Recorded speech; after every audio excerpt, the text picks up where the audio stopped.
यसैगरी आजका प्रमुख अथवा आजको केन्द्रबिन्दु प्रमुख अतिथि यहाँहरूलाई थाहा भइसकेकै हुनुपर्छ। हाम्रो पूर्वी धरानबाट श्रमको एउटा क्रान्ति सुरु गर्नुभएको छ, जुन क्रान्ति आज हिमाल तराई पहाड हुँदै देश विदेशसम्म पनि यत्र छत्र हर्कनाथ साङपाङज्यूलाई प्रमुख अतिथिको आसन ग्रहण दिनका लागि म हार्दिक अनुरोध गर्दछु। जोरदार तालीले स्वागत गरिदिनुको लागि म यहाँलाई निवेदन टक्राउन चाहन्छु। यसैगरी विशेष अतिथिको आसन ग्रहण गरिदिनुको लागि किराँत राई आयोगका 1 नम्बर प्रदेशका प्रथम अध्यक्ष पारसमणि राईज्यूलाई आसन ग्रहणको लागि म हार्दिक अनुरोध गर्दछु। 1 नम्बर प्रदेश वर्तमान अध्यक्ष पारसमणि राईज्यू।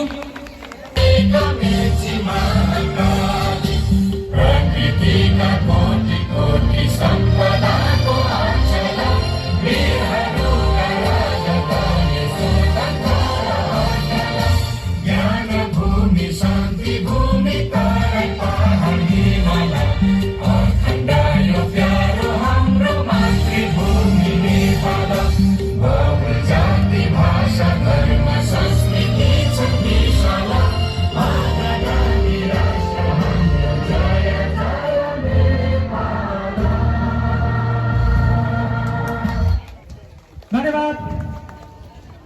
अनुरोध गर्दछु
म धेरै ठाउँमा भावुक पनि हुन्छु नि। किन भावुक भएको थियो भन्दाखेरि मनले कुनै पनि कुरा चाहिँ गरिराखेको हुन्छ। त्यसले गर्दाखेरि मनबाट मैले तपाईँको आशीर्वादलाई लिएँ, पक्कै पनि लाग्नेछ। हामी दुबोसरी फैलिएर जाँदैछौँ। हामी नेपालीहरू दुबोसरी फैलिनुपर्छ। म सबैजनालाई अनुरोध गर्न चाहन्छु। गीत बजिराखेको थियो यहाँ भर्खरै। म थुप्रै गीतहरू बनाउँछु। मेरो खास ट्यालेन्ट भनेको चाहिँ म गीतकार हो। गीत त म आधी घन्टा यसो गिटारसँग बसेँ भने एउटा बनाइदिइहाल्छु।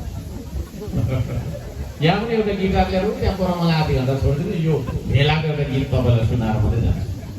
भन्नुको मतलब गीत बनाउने चाहिँ मेरो एउटा चाहिँ भनौँ न एउटा सोख पनि भन्नुपर्छ, कला पनि भन्नुपर्छ होला। तर त्यो गीत गतिलो चाहिँ हुँदैन होइन। एउटा गीत थियो पारा मिलेन होइन, जेठा पारा मिलेन। त्यो गीतलाई भीषण मुकारम भन्ने गायकज्यूले मन पराउनु र अलिक स्लो टोनमा मैले गाएको थिएँ त्यसलाई है। पारा मिलेन जेठा पारा मिलेन है, तिमी उड्छौ विदेशी ऋण लिएर, म उभिन्छु आफ्नै खुट्टा टेकेर। पारा मिलेन माइला पारा मिलेन। तिमी गनाउँछौ विदेशी अत्तर। अत्तर भनेको सेन्ट क्या, पर्फ्युम। कतिलाई त्यो थाहा रहेछ के भनेको अत्तर कि अचार भन्नु भन्दै हुन्छ है। अत्तर भनेको चाहिँ पर्फ्युम है। तिमी गनाउँछौ विदेशी अत्तर, असिन पसिन धुलोमा हजुर हिलोमा हजुर, म त लतपत पारा मिलेन साइला पारा मिलेन है। तिमी कुद्छौ होइन गफैले, ठुल्ठुलो गफैले। म त तपाईँको छैन उभिन्छु, म त उड्छु गरेर आफैले। पारा मिलेन काइला पारा मिलेन। तिमी हुन्छौ ठुल्ठुलो सभामा, म चाहिँ हुन्छु भिड र पाखामा। पारा मिलेन कान्छा, त्यो चाहिँ पारा मिलेन। यो गीत को शब्दहरू हो। यसले हानेको व्यङ्ग्य